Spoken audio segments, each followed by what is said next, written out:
혹시 윌리를 찾아라 아시나요? 오늘 썸네일은 윌리를 찾아라를 활용해서 만들었습니다. 영상에 3분까지 이미지의 원본이 올라갑니다. 그리고 여기서 예수 그리스도를 찾아가지고 캡처해서 개인톡으로 보내주시는 분에게 소정의 선물을 드립니다. 정말로 큰 선물은 아니라 작은 선물입니다. 기간은 1월 28일 오늘까지입니다.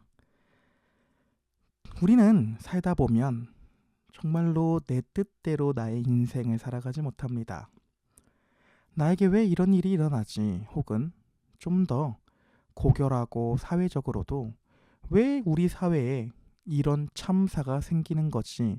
등의 정말로 나에게 일어나는 일 혹은 우리 사회가 돌아가는 일, 세상이 움직이는 일들을 보면 마치 하나님이 없는 것처럼 보일 때가 있습니다. 그리고 오늘 본문의 이스라엘 백성들도 마찬가지일 겁니다. 그들은 이집트에서 노예로 430년 정도를 삽니다. 이런 상황에서 그들은 하나님의 존재 여부에 질문을 당연히 하지 않았을까요?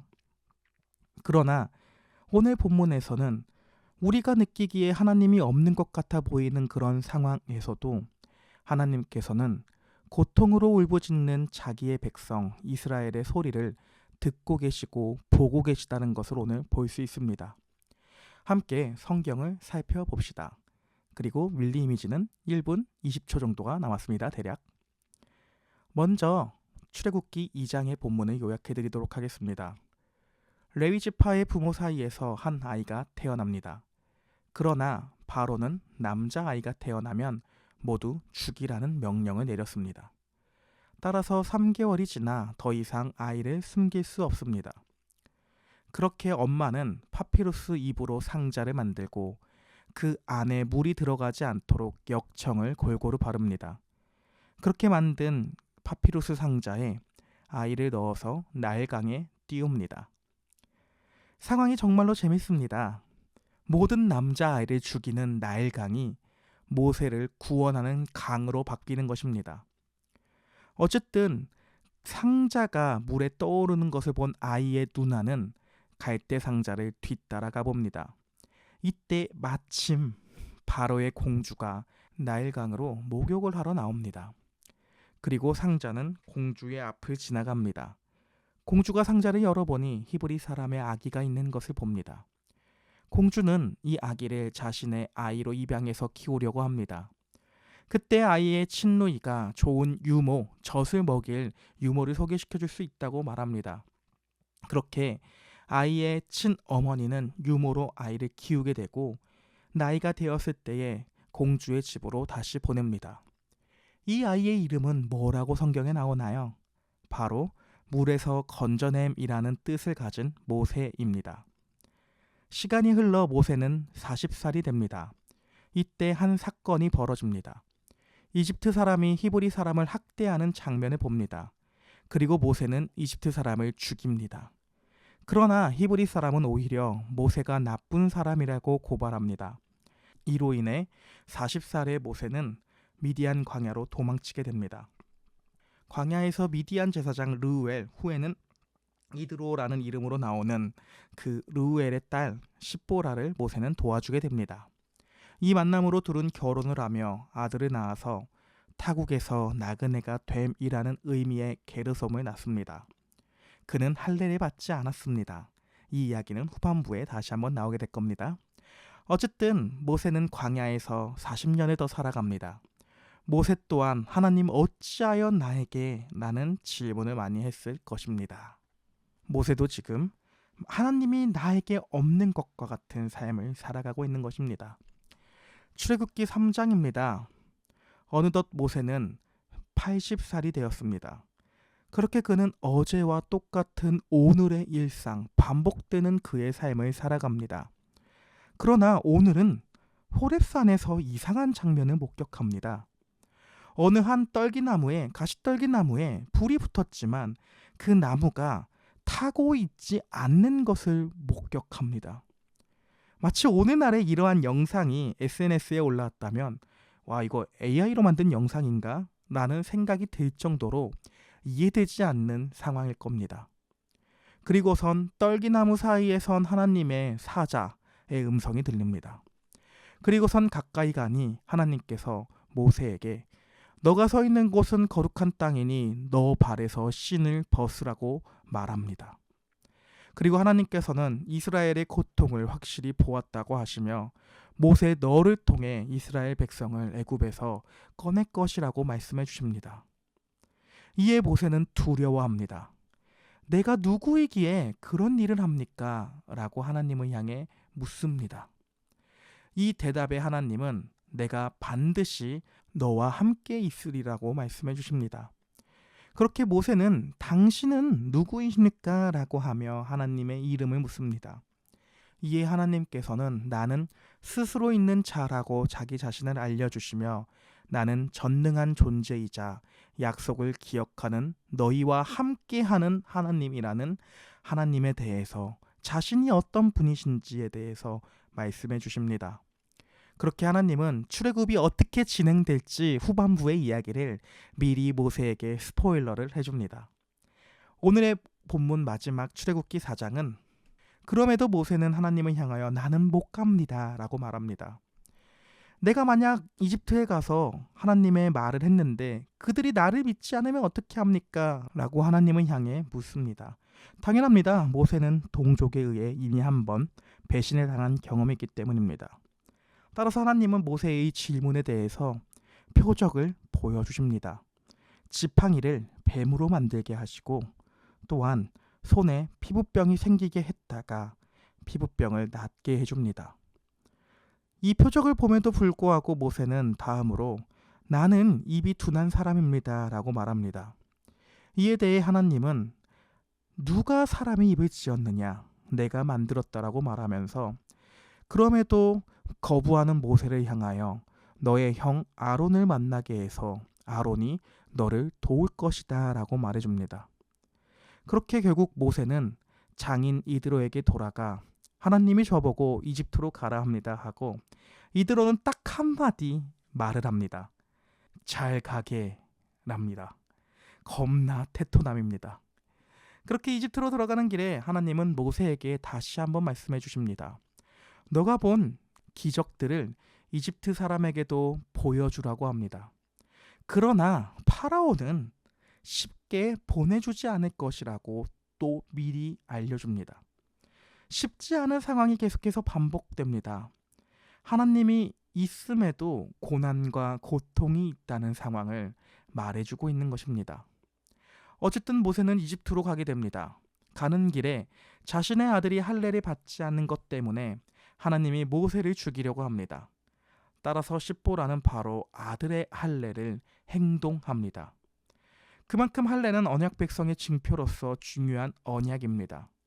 그러나 모세는 자신의 아들에게는 이 할례를 행하지 않았습니다.